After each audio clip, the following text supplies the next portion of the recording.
Everyone, welcome back to the next video. In this video I will show you how to use the form component from NextJS, which was introduced in NextJS 15. So let's get started. So I have just created one simple NextJS application. So let me just open that inside VS Code. So here you can see a simple NextJS application and I'm running that application. So this is the what we get in NextJS 15. So let's go through the documentation first. We'll also be looking into an example application as well. So please watch the video till the last. So I'm not just going into the theory, I will show you one example as well. So the form component extends the HTML form element to provide prefetching of loading UI, client-side navigation on submission, and progressive enhancement. It's useful for forms that updates URL search params and it reduces the boilerplate code needed to achieve the above. So basic usage is something like this. So you will have an action and you will pass where you want to navigate once the page is submitted. So here you can see the input value will be appended to the URL, so it will navigate to the search page, and whatever you have typed it inside the input parameter will get appended like this, because the input parameter name is query. So query equal to whatever you have typed it inside the input element, and the button type is of type submit, so it will automatically get submitted once you click on the button.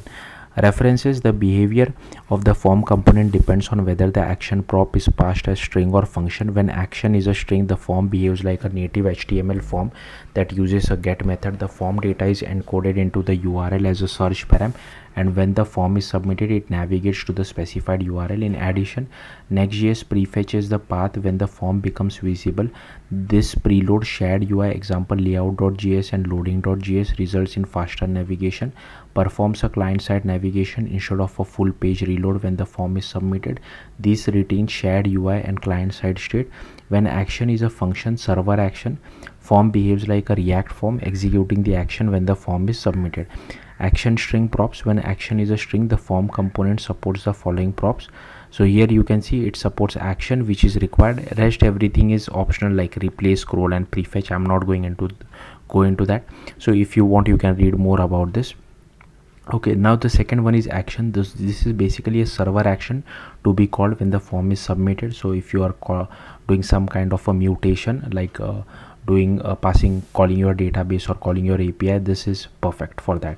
Caveats: form action can be used in a button or an input type submit fields to override the action props. NextJS will perform a client-side navigation. However, this approach doesn't support prefetching. When using base path, you must also include in the form action path. Example: form action equal to base path / search. Key: passing a key prop to a string action is not supported. If you would like to trigger a re-render or perform a mutation, consider using a function action instead. On submit can be used to handle form submission logic. However, calling event.prevent default will override the form behavior, such as navigating to the specified URL. Method, enc type, target are not supported as they override the form behavior. Similarly, form method, form enc type, and form target can be used to override the method enc type and target props respectively, and using them will fall back to the native browser behavior. If you need to use these props, use the HTML form element instead. Input type equal to file. Using this input type when the action is a string will match browser behavior by submitting the file name instead of the file object. Now let's have a look at the example. So here you can see inside page.tsx they have created one simple form, and here you can see they are passing it as string, right? So we'll do the same thing. Let's go to src page.tsx and I'll remove all the code which is present by default. I don't want all of this, I'll just delete it. Okay, then I'll come back over here and here I'll just create a form. I'll just copy this and I'll paste it over here. Now we also need to include the form from this particular next form, right? So I'll just copy the import as well and I'll paste it over here. Okay, I'll remove the image, I don't need this. I'll just do command h to save. Okay, so once I submit the form, it will redirect to /search query equal to whatever I have typed inside the input field. Now I have not created the search page. Okay, so I would need to create the search page like this. So I'll just copy this again. I'll go to app and here I'll just create like this, search page.tsx. Now inside the search page you can use whatever you feel like, but in this case I'll just display whatever we have passed from the form element or whatever we have in the search page query URL inside our HTML, right? So I'll just copy this for now. Then I don't have this, so I'll just remove this. Okay, and here I'll just remove this particular part, and I'll remove this particular. I'll command S to save, and whatever is the results, I'll just use it over here, something like this. So be careful over here, because I'm using query over here, I can easily use query over here. And the search params, previously they used to be synchronous, but now they are optional, and you have to use async await as well, promise I mean. So you'll have to use something like this. So whatever I typed now inside my input will be visible in the URL as well as inside this particular div as well. So let's come over here inside create app. I'll just refresh this. I'll just pass hello nobody. Okay, I'll just click on submit, and here you can see inside our redirected to search query is hello nobody, and that's what we are getting inside our HTML page as well. So yeah, that's it. That's how simple it was. Now let's look into the second part. So suppose here you can see they have mentioned like when the form becomes visible in the user's viewport, shared UI such as layout.js and loading.js on the search page will be prefetched. On submission, the form will immediately navigate to the new route and show loading UI while the results are being fetched. You can design the fallback using loading.js as well.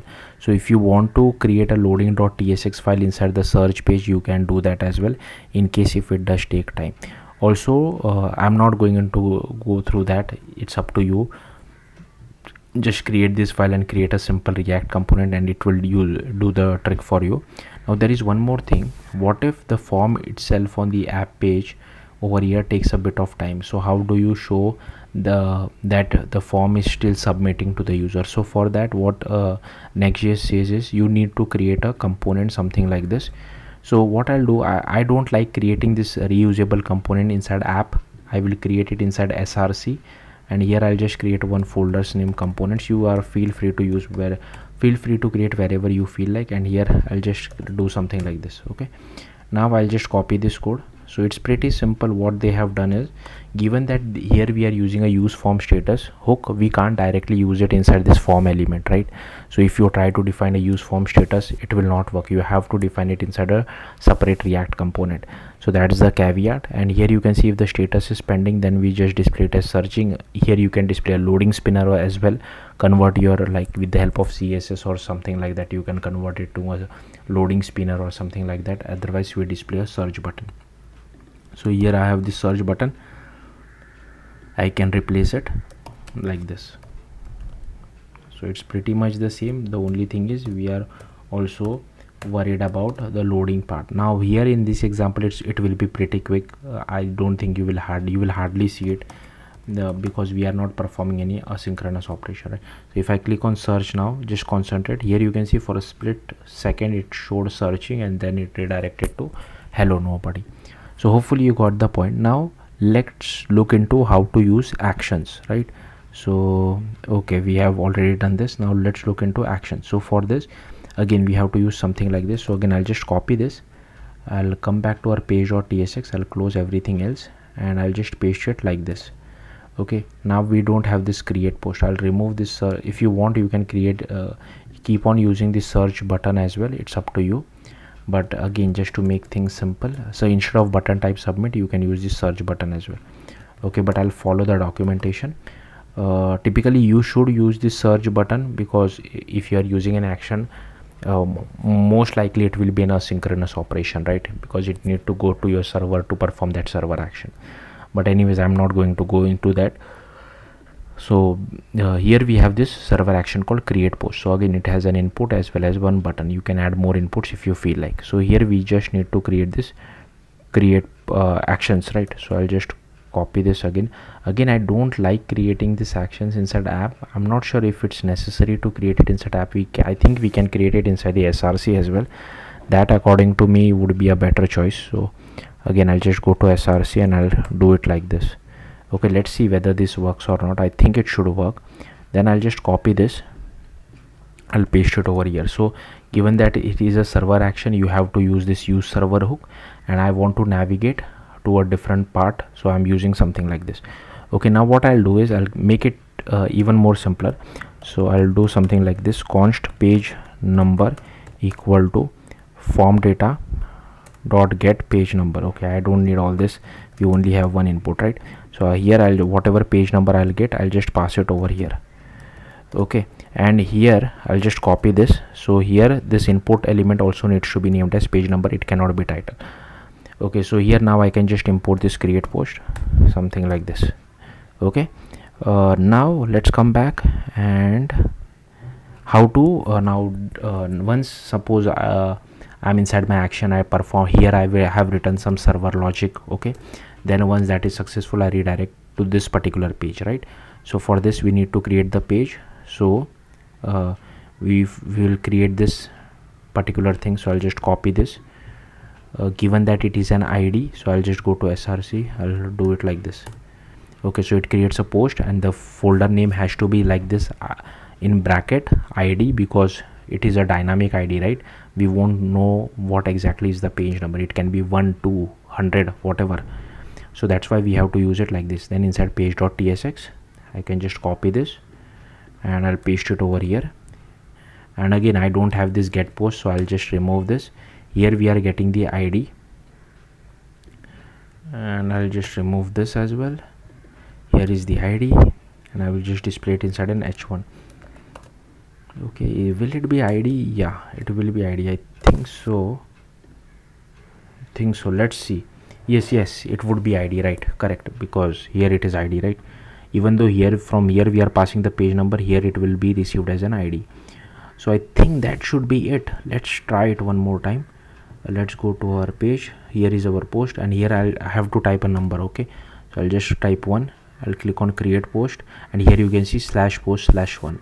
Just to prove it to you, I'll type 453, some random number, and here you can see /post/453, and that is number getting printed inside our HTML as well. So yeah, that's how you can use the form component in NextJS 15. Thank you for watching. Bye.